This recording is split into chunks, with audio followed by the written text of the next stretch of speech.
Alpha plus 1 upon beta कितनी आ गई 7 आ गई। कितना इजी क्वेश्चन, एकदम निहायत। लीनियर लीनियर की डिग्री कितनी होगी? 1 होगी। डिग्री जो है क्वाड्रेटिक एक चीज आती है अल्फा, ये एक जीरो मान लिया, एक कोई पॉली है, कोई भी पॉली मान लो, उसका ये एक जीरो है। हेलो एंड वेलकम दोस्तों, क्या हाल चाल सभी के, कैसे हो सब, कैसे हो। आज बोर्ड पे नजर डालें तो आज हमको पढ़ना है पॉलिनोमियल। हाँ, पॉलिनोमियल्स के पहले हमने रियल नंबर भी पढ़ा था। आज ये चैप्टर हम बहुत तगड़े तरीके से पढ़ने वाले हैं। पहले भी हमने चैप्टर अपना बहुत ही खतरनाक ढंग से पढ़ा था, आज भी हम इस चैप्टर को बहुत बढ़िया पढ़ेंगे। पॉलिनोमियल, इसको प्यार से मैं पूरी वीडियो में पॉली बोलूँगा, पॉली। पर ये जो चैप्टर मैं आज आपको पढ़ाने वाला हूँ, इससे बढ़िया आपको यूट्यूब पे एक्सप्लेनेशन नहीं मिलेगा। बस शर्त ये है, एंड तक देखना, बढ़िया से देखना, बढ़िया मजा आ जाएगा। और महेंद्र सर कोचिंग क्लासेस नाम के इस चैनल को सब्सक्राइब जरूर से कर लेना, यहाँ क्वालिटी एजुकेशन मिलेगी फ्री में। तो स्टार्ट करते हैं आज की वीडियो को। तो जब चैप्टर का नाम पॉलिनोमियल है तो हमें थोड़ा सा समझना पड़ेगा कि है क्या ये चीज। थोड़ा सा हम क्लास 9th के बेसिक को लेके इस चैप्टर को समझेंगे। कहने के लिए तो ये एक एल्जेब्रिक एक्सप्रेशन होता है।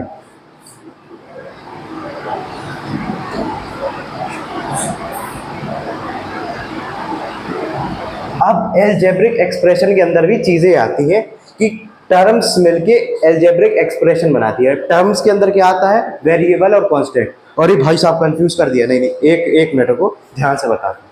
देखो, एक होता है वेरिएबल, क्या होता है? वेरिएबल। एक होता है कांस्टेंट। अब मेरी बात ध्यान से सुनो। देखो, वेरिएबल और कांस्टेंट के बारे में बताऊंगा। वेरी आ रहा है, वेरिएबल में वेरी आ रहा है, मतलब कि जो वैल्यू चेंज होती रहे उसको बोलते हैं वेरिएबल। जैसे कि एग्जांपल के तौर पे हम ले लें x, y, z, जितने भी हम ऐसे नंबर से अल्फाबेट ले लेते हैं, मतलब इसकी कोई फिक्स वैल्यू नहीं है। हो सकता है x किसी पॉली के लिए कुछ हो, किसी पॉली के लिए कुछ हो, मतलब कि जिसकी वैल्यू वरी करते रहे वो है वेरिएबल। फिर आता है कांस्टेंट। कांस्टेंट का एग्जांपल ले लो भाई साहब 2। अब ये जो भैया 2 है, ये यहाँ भी 2 है, चाइना में भी 2 है, जापान में भी 2 है, हमारे घर पे भी 2 है, आपके घर पे भी 2 है। हर जगह ये 2 ही रहेगा। और हर एक पॉलिनोमियल में जहां 2 लिखा जाए इसकी वैल्यू 2 ही रहेगी। 2 मतलब 2, सीधी सी चीज है। मतलब कि वेरिएबल और कांस्टेंट आप समझ गए। और जब ये वेरिएबल और कांस्टेंट मिलते हैं, या हो सकता है वेरिएबल और कांस्टेंट मल्टीप्लाई हो जाए, या खाली कांस्टेंट लिखा हो या वेरिएबल लिख जाए, जब इनके बीच में प्लस या माइनस लग जाए, अभी समझ में नहीं आएगा, थोड़ा एग्जांपल से समझाना पड़ेगा। जैसे कि ये हो गया 2x, इसमें एक कांस्टेंट है, एक वेरिएबल है, इसके आगे हमने प्लस लगा दिया और आगे लिख दिया हमने 3। अब समझना बात को कि ये 2x प्लस 3 है। देखो ये, अब जब भी हम प्लस लगा देते हैं, वहां तक प्लस या माइनस लगा देते, तो ये टर्म खत्म हो गई। ये एक टर्म है, ये एक टर्म है। टर्म मतलब वेरिएबल या कांस्टेंट का मल्टीप्लाई हो जाना या मिल जाना, बस उसको हम टर्म कहते हैं। बहुत ही सिंपल सी चीज थी, इजीली समझ में आया। तो अभी हमने पढ़ा वेरिएबल क्या होता है, कांस्टेंट क्या होता है। अब देखो पॉलिनोमियल को थोड़ा सा देखो, दुनिया वालों को हर किसी को बांटने की आदत है, तो पॉलिनोमियल को भी बांट दिया गया है। अब कैसे बांट दिया गया है? देखो, एक होता है polynomial on the basis of terms. देखो, पॉलिनोमियल को टर्म्स के बेसिस पे बांटा जाएगा। टर्म्स के बेसिस पे अगर एक टर्म है, जैसे लिखा है 2x, ये कितनी टर्म है? इसमें 1 टर्म आ रही है। अगर एक टर्म है तो ये कहलाएगा मोनोमियल। एक टर्म है, देखो एक टर्म है ना, आगे प्लस माइनस नहीं लगा, एक ही टर्म होगी। अब देखना, जैसे मैंने लिख दिया 3x माइनस 2, क्या ये 2 टर्म है? देखो एक टर्म है, माइनस लगा है, माने एक टर्म खत्म, दूसरी टर्म आ गई। ये हो गया 2 टर्म है, इसमें 2 टर्म है, तो क्या हो गया? बाइनोमियल। बस इनके नाम है, जैसे मेरा नाम है ऐसे ही आपका नाम है, सबका नाम है, तो ये इसका नाम है बाइनोमियल। 2 टर्म वाले पॉली का नाम क्या है? बाइनोमियल। अब 3 टर्म वाले का, जैसे मान लो कोई भी नंबर ले लो, 3x माइनस 2y प्लस 3, कुछ भी ले लो, हम तो कह रहे हैं वेरिएबल पटकने से मतलब ये होगा 3 टर्म। जैसे ही 3 टर्म हो गए, ये कहला गया ट्राइनोमियल। अब ये जो पार्ट था ना, ये नॉलेज वाला पार्ट था। इस पार्ट का इस चैप्टर में ज्यादा कुछ लेना देना नहीं है, पर मैं आपको सब कुछ बताऊंगा जो पॉलिनोमियल के लिए मुझे लगता है पढ़ाना जरूरी है। तो अब बढ़ते हैं। अब देखो ये बस याद रखने की चीज थी, अब जो मैं मेन चीज बता रहा हूं वो बहुत जरूरी है। पॉलिनोमियल डिग्री के बेसिस पे। भैया डिग्री क्या होती है? डिग्री क्या भैया? यूपीएससी वाली डिग्री? हाँ, डिग्री मतलब पॉलिनोमियल की डिग्री। कैसे कैसे बताएंगे पॉलिनोमियल की डिग्री? डिग्री मतलब एक छोटी सी चीज बस ब्रैकेट में लिख दो, हाईएस्ट पावर। अब थोड़ा सा बात समझना, हाईएस्ट पावर में जैसे कि मैं लिख दूं 2x + 3 और एक लिख दूं मैं x की पावर में 4 + x की पावर में। अगर ये आपको दिख रहा है थोड़ा सा तो इसमें आपको पता चलेगा, देखो कुछ नहीं है तो इसका मतलब है इसकी पावर 1 होगी, मतलब कि इसकी डिग्री 1 है। क्यों? क्योंकि देखो वेरिएबल एक ही है। इसको ऐसे भी लिख देते ना, पॉलिनोमियल एंड x, ऐसे लिख देते। तो ये जो है इसकी डिग्री अगर 1 है मतलब कि इसकी डिग्री 1 है, ऐसे डिग्री आइडेंटिफाई। देखो इसमें दो जगह है, हाईएस्ट कौन सी है? ये 2 हाईएस्ट है या 4 हाईएस्ट है? 4 हाईएस्ट है, इसकी डिग्री 4 हो गई। मतलब हाईएस्ट पावर चेक करना है, उसका मतलब हमें होता है कि हाईएस्ट पावर देख लो, डिग्री आपकी पता चल जाएगी। अब देखना, अब जैसे इसका नामकरण किया है ऐसे इसका भी नामकरण कर देते हैं डिग्री के बेसिस पे। देखिए डिग्री लिखा था यहाँ पे, डिग्री के बेसिस में नाम देखना। एक डिग्री है लीनियर, लीनियर की डिग्री कितनी होगी? 1 होगी। डिग्री 2 है क्वाड्रेटिक, क्वाड्रेटिक डिग्री 2 होगी। और अब देखना जैसे 3 है तो क्यूबिक होगी, क्यूबिक डिग्री 3 होगी जिसकी। तो ये नाम है, इसको याद रख लेना। इसमें से ये वाला पार्ट मत भूलना, क्वाड्रेटिक। क्वाड्रेटिक बहुत जरूरी है क्योंकि इस चैप्टर में क्वाड्रेटिक के बारे में ही हम पढ़ने वाले हैं, तो क्वाड्रेटिक को मत भूलना। अब हमें थोड़ा सा पॉलिनोमियल आइडेंटिफाई करना सीखना पड़ेगा। पॉलिनोमियल मतलब देखो एक सिंपल सी भाषा नोट कर लो, अपनी कॉपी की छत पे लिख दो। अगर वेरिएबल की पावर में होल नंबर है, होल नंबर रियल नंबर में पढ़ाए थे, अगर नहीं आते तो प्लीज पढ़ लेना। अगर वेरिएबल की पावर में होल नंबर है, होल नंबर मतलब जो नंबर 0 से स्टार्ट होते हैं और पॉजिटिव साइड होते हैं, मतलब कि 0 1 2 3 4 ऐसे करके इंफिनिटी तक, तो वो होते हैं होल नंबर। अब देखो मैंने आपके लिए कुछ क्वेश्चन तैयार करे। देखो ये क्या लिखा है, रूट के अंदर 2 है, x है +3। इसके पहले अच्छा ये सेकंड वाला देखते हैं, इसमें क्या ये पॉलिनोमियल है? देखो डिग्री में होल नंबर, डिग्री में कुछ नहीं है तो 1 है, होल नंबर है, ये 1 है खाली, मतलब कि ये पॉली है। अब देखो ये देखो अंडर रूट में x है। अगर आपको थोड़ा सा आपने पढ़ाई की होती तो आपको ये पता होता, अगर रूट के अंदर कोई भी वैल्यू है तो उसकी पावर x लिखा है, उसकी पावर 1/2 होगी, 1/2 होगी। मतलब कि ये कहाँ से होल नंबर दिख रहा है? कहीं से नहीं दिख रहा। मतलब कि ये इसमें भी देखिए x अंदर आ रहा है, 2 अंदर है, x भी साथ में अंदर दिखाई दे, मतलब कि ये भी नहीं। तो ऐसे आप जब भी वेरिएबल की पावर में होल नंबर वो एक पॉली है, वेरिएबल की पावर में होल नंबर वो एक पॉली है, वेरिएबल की पावर में होल नंबर वो एक पॉली है, वेरिएबल की पावर में होल नंबर है वो एक पॉली है। अभी हमने पॉलिनोमियल की डिग्री के बारे में पढ़ा कि लीनियर होते हैं, क्वाड्रेटिक होती है, क्यूबिक होती है। अब आता है जीरोज ऑफ पॉली। देखो ये वाला पार्ट समझ लो, आधे आपका pair of linear equation into variable, quadratic equation वाले चैप्टर भी बन जाएंगे आपसे। जीरोज मतलब वेरिएबल की वो वैल्यू जिसे रखने पे पॉली की वैल्यू 0 हो जाए, वेरिएबल की वो वैल्यू जिसे रखने पे पॉली की वैल्यू 0 हो। जैसे अगर ये आपके सामने एक क्वेश्चन है x + 7 लिखा है, ये देखो पॉलिनोमियल एन x है, ऐसे लिख देते हैं। अब ध्यान से देखना, अब जब x + 7 लिखा है, ऐसा कौन सा नंबर मैं x की जगह रख दूं कि ये जो वेरिएबल है ये 0 हो जाए?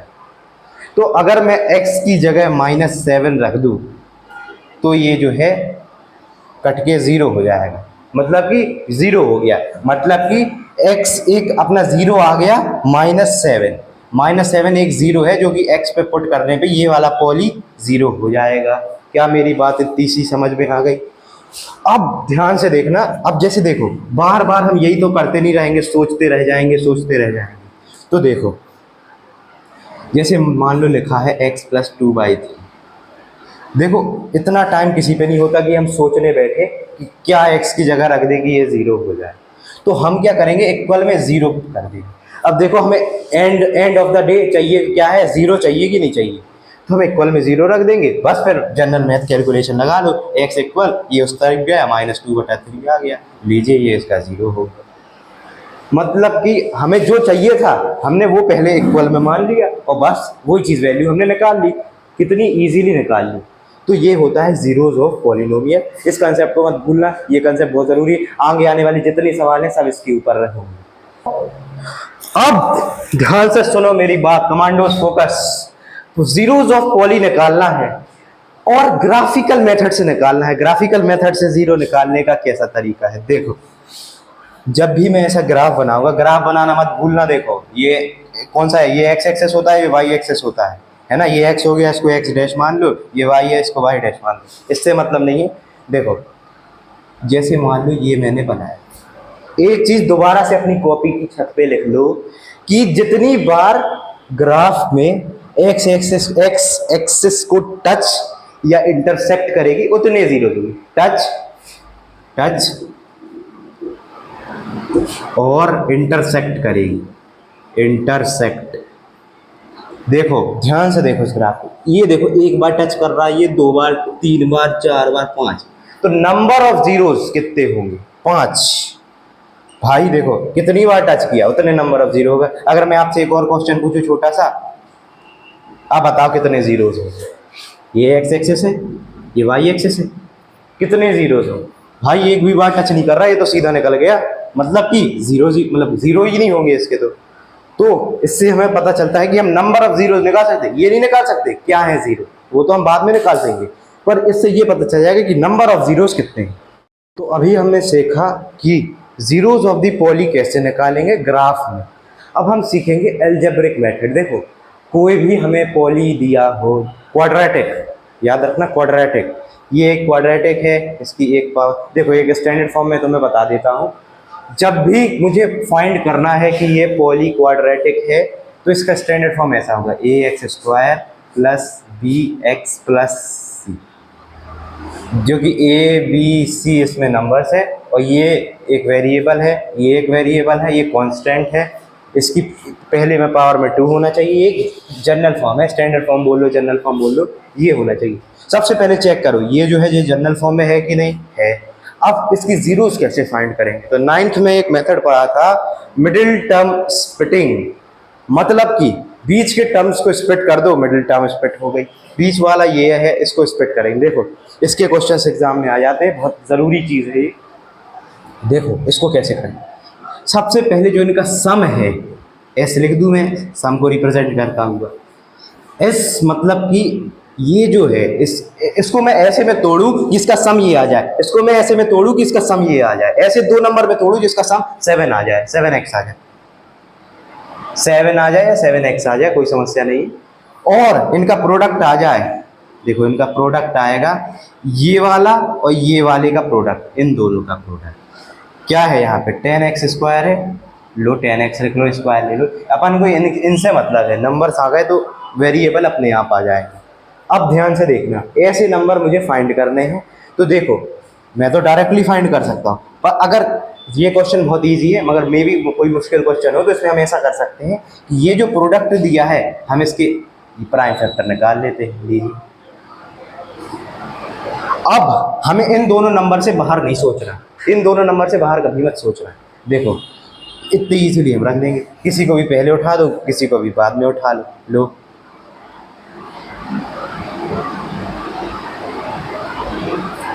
अब देखना ये मिडिल टर्म स्प्लिटिंग हो गई। देखो मिडिल टर्म स्प्लिटिंग का पहला स्टेप है, पहले तो बीच वाली टर्म को 2 पार्ट में डिवाइड कर लो, उसके बाद इन दोनों में कॉमन ले लो। देखो कॉमन क्या आ रहा, इन दोनों में क्या कॉमन आ रहा है, x कॉमन आ रहा है, x बाहर ले लिया, अंदर क्या बचा, x + 5 बचा। यहाँ क्या कॉमन आ रहा, देखो ब्रैकेट लगाया, यहाँ का यहाँ प्लस का 2 कॉमन आ रहा, तो यहाँ क्या बचा, x + 5। देखो ये चीज़ इंपॉर्टेंट है कि अंदर जो है ब्रैकेट में सेम बचना चाहिए, अगर सेम नहीं बच रहा आपका आंसर कभी सही नहीं आएगा। अब क्या आएगा, x + 5 बाहर ले लूँ मैं, x + 5 बाहर ले लिया, अंदर क्या बचा, x + 2 बचा। अब इसका मतलब पता क्या होता है, या तो x + 5 = 0 या फिर x + 2 = 0। अब देखना, अब मुझे वैल्यू निकालनी है, तो देखो x = -5 हो गई, ये एक जीरो आ गया, एक हो गया x इक्वल -2 हो गया, ये एक जीरो, मतलब कि इसका एक जीरो तो ये आ गया, एक जीरो ये आ गया। यही है इसके जीरोस और ये होती है मिडिल टर्म स्प्लिटिंग। तो अभी तक हमने क्या पढ़ा कि मिडिल टर्म स्प्लिटिंग कैसे करते हैं। अब इसका एक और क्वेश्चन है। देखो भैया यहाँ तो बीच वाली टर्म ही नहीं है, कहाँ गई टर्म, कहाँ गई। जब भी ऐसा क्वेश्चन हो जिसमें दो टर्म हो तो वहाँ पे हम डायरेक्टली देखो इसको हम थोड़ा सा सिंप्लीफाई करेंगे, थोड़ा सा सिंप्लीफाई।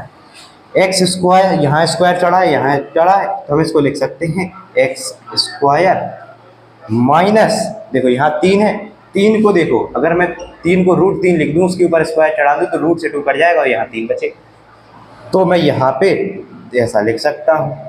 अब हमने एक आइडेंटिटी पढ़ी थी a square minus B square की, आइडेंटिटी नहीं बताऊंगा, वो आपने पढ़ी होगी तो आ जाएगी। देखो x माइनस √3 या फिर x प्लस √3, ये हो गई ना। a square minus B square equal a plus B, a minus B. अब देखना या तो x ये वाला उठाएंगे तो x इक्वल रूट उस पार गया तो 3, या फिर x इक्वल यहाँ से ये इस तरफ गया तो माइनस, तो ये दोनों उसके क्या हो गए, जीरोज हो गए, जीरोज ऑफ पॉलिनोमियल हो गए। एक ये हो गया, एक ये हो गया। कितना इजी सा क्वेश्चन है। मतलब कि मिडिल टर्म स्प्लिटिंग में हमें याद रखना है, एक तो पहली चीज़ हम उसको जितना स्प्लिट कर सकते हैं हमें उसको नंबर्स में तोड़ना है, कैसे ही तोड़ते हैं। इसमें हमने देखो सिंप्लीफाई कर लिया, बहुत ईजी सा क्वेश्चन था, बहुत ही ईजी सा क्वेश्चन।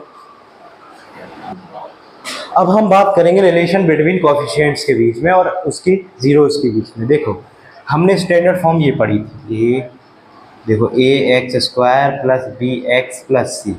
अब देखना, आप ध्यान से देखना, ध्यान से देखना। देखो ये x स्क्वायर है, इसका कोएफिशिएंट क्या है, a हुआ, यहाँ x है, इसका कोएफिशिएंट b, और ये c खाली कांस्टेंट है, इतना हमें पता ही दिया गया है। अब देखना एक चीज़ आती है अल्फा, ये एक जीरोज मान लिया, एक कोई पॉली है, कोई भी पॉली मान लो, उसका ये एक ज़ीरो है, एक ज़ीरो है बीटा, बीटा अल्फ़ा और बीटा पॉलीनोमियल के ज़ीरो है। ओ भाई साहब अल्फ़ा बीटा ये क्या हो गया, ये क्या हो गया। देखो अल्फ़ा बीटा का मतलब है ये जीरोस है जिसका हमने नाम रख दिया। तो अगर हमने बोल दिया कि अल्फ़ा और बीटा ज़ीरो है तो एक चीज़ आती है, एक फॉर्मूला टाइप का बोल लो कि अल्फ़ा प्लस बीटा अगर हम करेंगे तो आ जाएगा -b/a। यहाँ -b क्या है, b का मतलब क्या है, b मतलब x का कोएफिशिएंट, कोएफिशिएंट मतलब वेरिएबल से जो चिपका हुआ है, वेरिएबल से जो चिपका हुआ है वो उसका कोएफिशिएंट हुआ। a क्या है, a जो है x का कोएफिशिएंट है, x स्क्वायर का कोएफिशिएंट, एक्स स्क्वायर का कोएफिशिएंट a है, x का कोएफिशिएंट b है। यहाँ पे माइनस ऐड हो जाता है, तो माइनस कभी मत भूलना, एक चीज याद कर लो, alpha plus beta equal -b/a, चाहे इसे रट लो चाहे इसे पढ़ लो। अब बढ़ते हैं सम ऑफ, ये हो गया सम ऑफ जीरो। अब हम पढ़ेंगे इसी में प्रोडक्ट ऑफ जीरो। पता किया कि देखो ये एक क्वाड्रेटिक पॉली है, उसके एक जीरो हो गया अल्फा, एक जीरो हो गया बीटा। अब जब ये इसके जीरो है तो एक हमने निकाला SOR, सम ऑफ जीरोज। अब हम निकालेंगे प्रोडक्ट ऑफ जीरोज। ये देखो प्रोडक्ट ऑफ जीरोज, जब भी हम इन जीरोस का प्रोडक्ट करेंगे तो बनेगा C/A। क्या बनेगा, C/A। C यहाँ किस लिए है, कांस्टेंट की जगह C है, और A x स्क्वायर का कोएफिशिएंट है। अब कहा यह जाता है कि zeros of alpha plus beta इसके इक्वल है। अल्फा प्लस बीटा ये जो कोएफिशिएंट वाला रिलेशन है इनके इक्वल है। अगर ये दोनों इक्वल है तो ये वेरीफाइड हो जाएगा। अब इसका हम एक क्वेश्चन करेंगे। देखो हमें इसको पहले इसके जीरोस निकालने हैं, उसके बाद जीरोस निकालने के बाद हमें उसका ये रिलेशन वेरीफाई करना है। तो जब तक अगर आपको ये रिलेशन याद नहीं होता तो अपनी कॉपी के साइड में लिख लेना कि alpha plus beta equal -b/a, alpha into beta equal c/a। ऐसे करके खूब सारे क्वेश्चन करना, याद हो जाएगा। देखो अब हमें इसको मिडिल टर्म स्प्लिट करना है, मतलब कि अब मैं डायरेक्टली मिडिल टर्म स्प्लिट कर देता हूँ। देखो बड़ा नंबर, अब देखो इसका जो है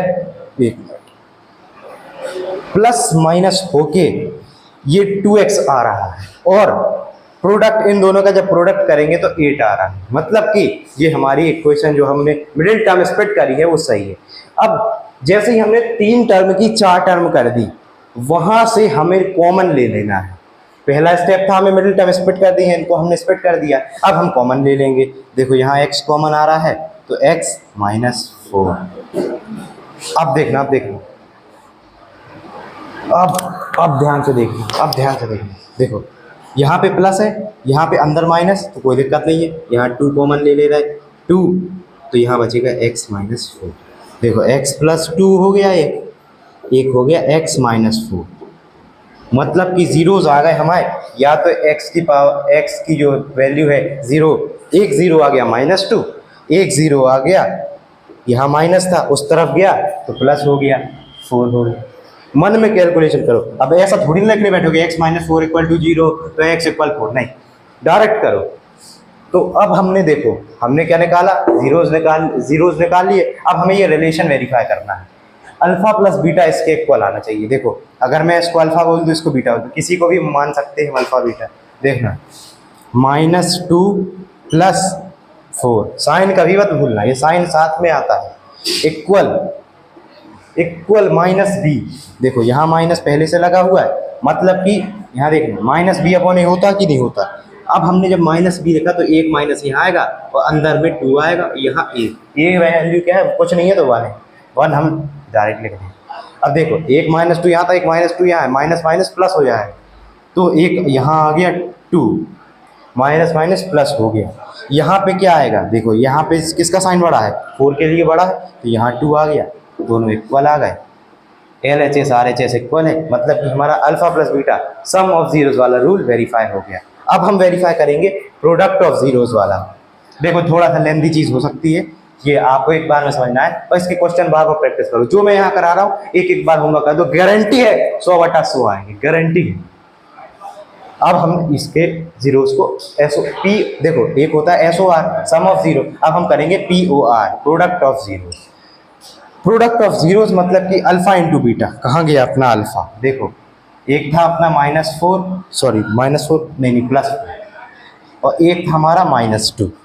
अब ध्यान से देखना भाई लोग, ध्यान से देखना बनता है। देखो अब हमने जीरोस, देखो 4 × -2, या फिर अगर आप थोड़ी से बड़े हो गए हो तो यहाँ पे डॉट लगा दो, कुछ मत लगाओ, और इक्वल आना चाहिए C/A के। C क्या है 8,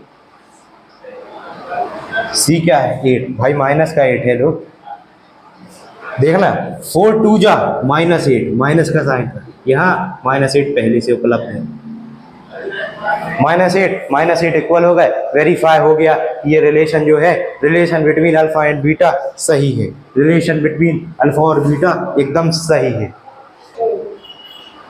अब क्वेश्चन आपके सामने दिया है, देखो if alpha and beta are the zeros of polynomial a, मतलब कि एक पॉली है, देखो 5y² - 7y + 1, इस पॉलीनोमियल के कहा जा रहा है जीरो है अल्फा और बीटा।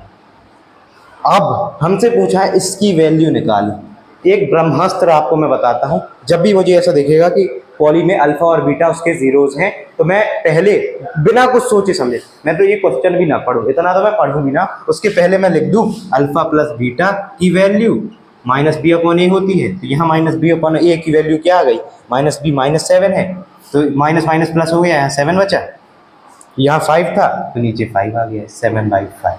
देख लो, देखो यहाँ -7 था, उस साइड गया, माइनस माइनस प्लस हो गया, -7 हो गया, -7 + 7 हो गया, मतलब, और यहाँ पे 5 था, यहाँ पे 5 हो गया। अब अल्फा इंटू बीटा निकाल लो, अल्फा इंटू बीटा होता है C/A। अब देखना C/A, देखो C क्या है 1 है, यहाँ क्या है 5, 1/5। अब ध्यान से देखना, देखो हमने अल्फा और बीटा निकाल लिया। अब हम क्या करेंगे, अब हमें इसकी वैल्यू निकालनी है 1। अब देखो जब भी मुझे ऐसा क्वेश्चन दिखेगा 1/α + 1/β या कोई भी क्वेश्चन जिसमें मुझे उसकी वैल्यू दी गई है, तो मैं सबसे पहले क्या करूंगा, ये सब हटाओ साइड, पहले हम निकालेंगे। देखो पॉली को हम लिख देते हैं यहाँ पे, अपना जो भी पॉलिनोमियल था क्या था 5y² - 7y + 1।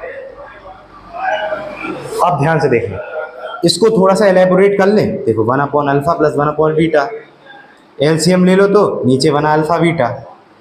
एलसीएम कैसे, यहाँ अल्फा है यहाँ अल्फा है, मतलब यहाँ बीटा होगा, यहाँ बीटा है यहाँ पे अल्फा नहीं है तो अल्फा होगा। अल्फा प्लस बीटा और बीटा प्लस अल्फा आ गया, लिख दो जी, लिख दो 7/5 और 1/5।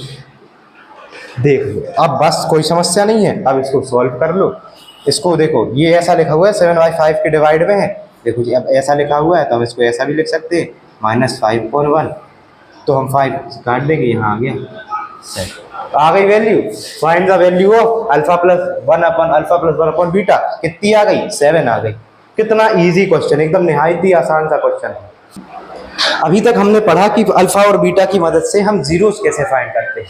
अब हम पढ़ेंगे अगर हमें जीरोस दिए हैं, अगर हमें जीरोस दिए हैं तो हम क्वाड्रेटिक पॉली अपने मन से कैसे बनाएं। देखो यहाँ क्या लिखा है, SOR सम ऑफ जीरोस, मतलब कि अल्फा प्लस बीटा दो जीरोस मिलके ये आए। भाई दो जीरोस का जब सम हुआ तो ये आया, और दो जीरोस का जब प्रोडक्ट हुआ तो ये आया, तो मतलब कि हमारे पास सम और प्रोडक्ट आ गया। एक फॉर्मूला या कुछ भी ये कह लो, इसको नोट कर लो कि जब भी हमें बनाना होगा तो मैं ऐसा लिखेंगे, यहाँ x² यहाँ पे SX प्लस P। ध्यान से देखो, इसको देखो x² है, यहाँ S लिखा है, S मतलब SOR सम ऑफ जीरोस, मतलब कि हम यहाँ ये पुट कर देंगे और प्रोडक्ट में हम ये पुट कर देंगे और हमारा क्वाड्रेटिक पॉली बनके तैयार हो जाएगा। अब थोड़ा भी इसमें भी थोड़ा सा देखना है, दिक्कत है, यहाँ पे K रहता है, ये ब्रैकेट में यहाँ K रहता है। अब K, भैया K क्या होता है समझाता हूँ। पहले हम इस क्वेश्चन के माध्यम से ये तो बना ले। देखो यहाँ पे हम रखेंगे K, और जो हमारे फॉर्मूला था यहाँ रखा हमने x²।